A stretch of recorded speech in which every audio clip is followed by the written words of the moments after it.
Olá a todos, eu sou Herbert Gonçalves para o portal New Blender Web e quero lhes dar então as boas-vindas ao curso NBW Maya 2013, que faz parte então do treinamento Ultimate Maya.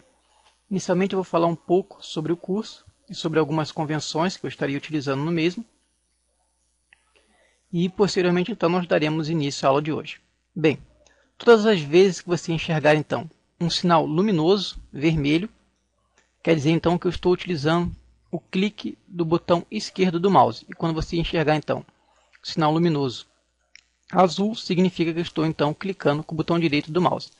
Porém, algumas vezes vai aparentar que eu estou clicando sem nenhum motivo. Isso porque eu estou utilizando simultaneamente o Maya e o programa para gravar o tutorial. Então, às vezes, fica como sendo ativo o programa de gravação. Então, eu preciso clicar dentro do Maya para poder ativar ele. Por isso, então, todas as vezes que for realmente necessário, clicar então com o botão esquerdo do mouse, eu vou estar verbalizando então e dizendo que é necessário você clicar, beleza?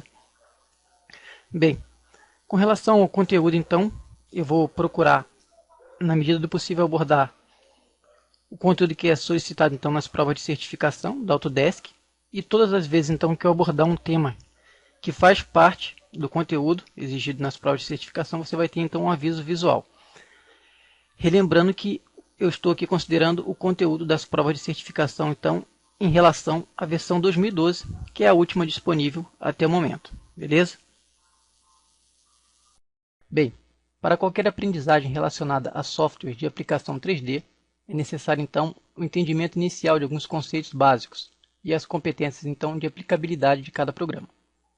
De uma forma geral, para trabalharmos tanto com o Blender quanto com o Autodesk 3ds Max ou com o Autodesk Maya, ou qualquer outro programa deste tipo, devemos ter a noção então de que o espaço 3D estará sendo representado dentro de um monitor bidimensional em função então de três planos, X, Y e Z. Estes planos encontram-se então dentro do espaço 3D, que no Maya é chamado de Workspace ou Viewport. Algumas pessoas que utilizam outros softwares 3D poderão também se referir a esta área como 3D View. Bem, aqui eu inseri então um cubo na nossa cena para que você possa observar certas questões então em relação ao espaço 3D. Nós estaremos vendo então movimentação, navegação nesse espaço, como você poderá ter então uma perfeita noção de profundidade. Logo eu iniciei então com este cubo. O Maya fornece estrutura então para você trabalhar na modelagem 3D mediante o uso de polígonos, como é o caso aqui, de NURBS e de Subdivision Surface, que funciona então como um híbrido entre o NURB e uma superfície de polígonos. De momento nós vamos nos ater apenas então aos polígonos, porém posteriormente então nós vamos falar detalhadamente sobre cada uma destas possibilidades. Bem, um polígono ele é formado então por certos elementos que nós chamaremos de componentes. Nós teríamos então os vértices ou vértices, que são estes pontos que ficam então na extremidade de cada face. Estes pontos são ligados então por uma linha, nós temos em destaque que são as arestas ou edges. A união então de arestas, elas dão origem então a faces, que nós temos em destaque agora, e a união destas faces então originam os nossos polígonos. É a partir então da manipulação destes componentes, ou seja, de vértices, arestas e faces, que nós vamos então moldando os nossos objetos dentro do ambiente 3D. O objetivo gira então em torno de criar uma malha mais complexa que dê origem então a um personagem, a um cenário, por exemplo.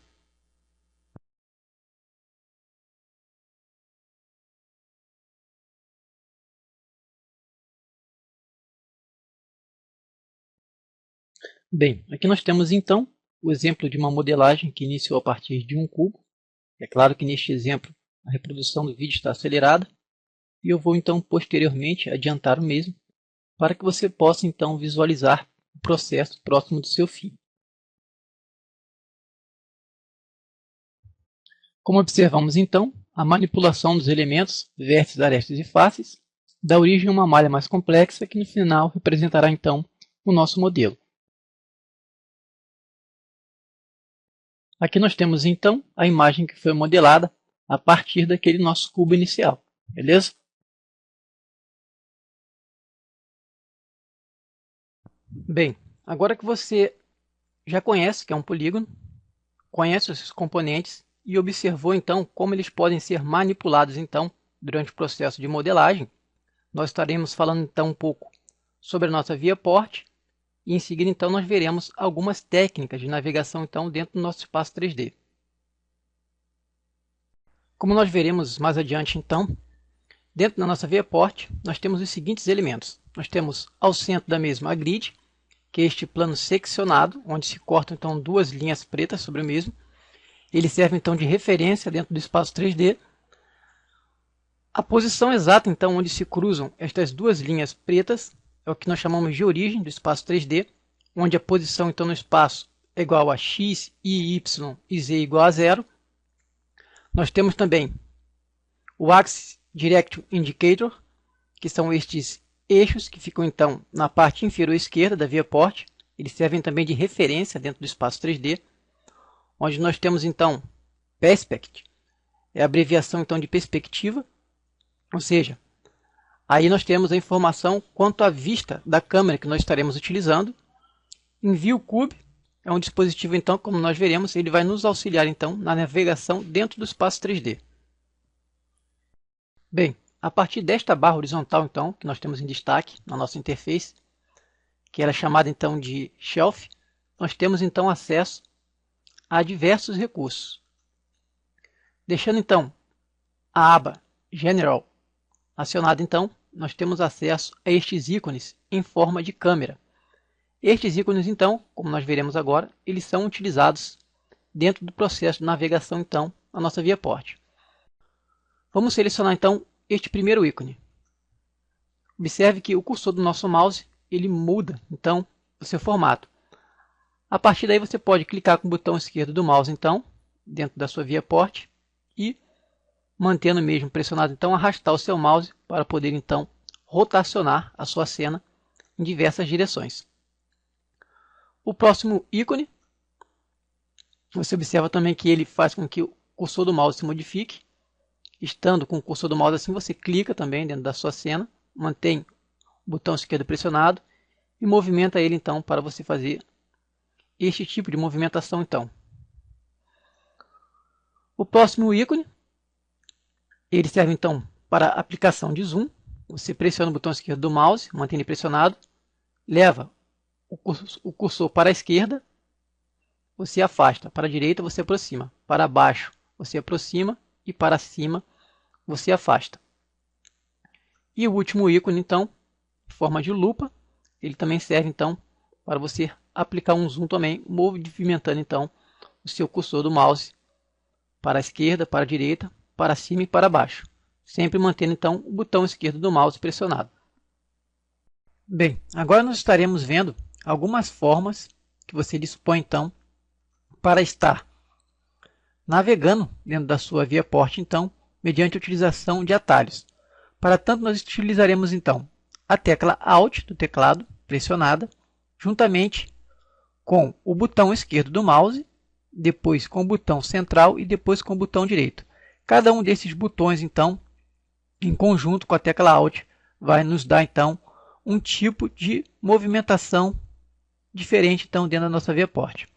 Observe então, vamos iniciar com Alt mais botão esquerdo do mouse.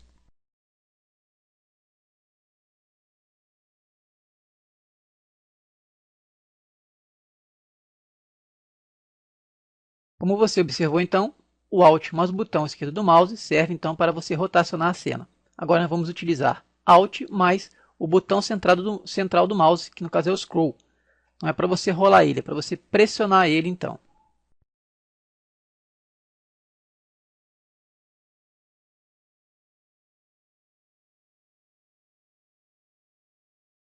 E por último, nós veremos então o botão direito do mouse, juntamente então com a tecla Alt.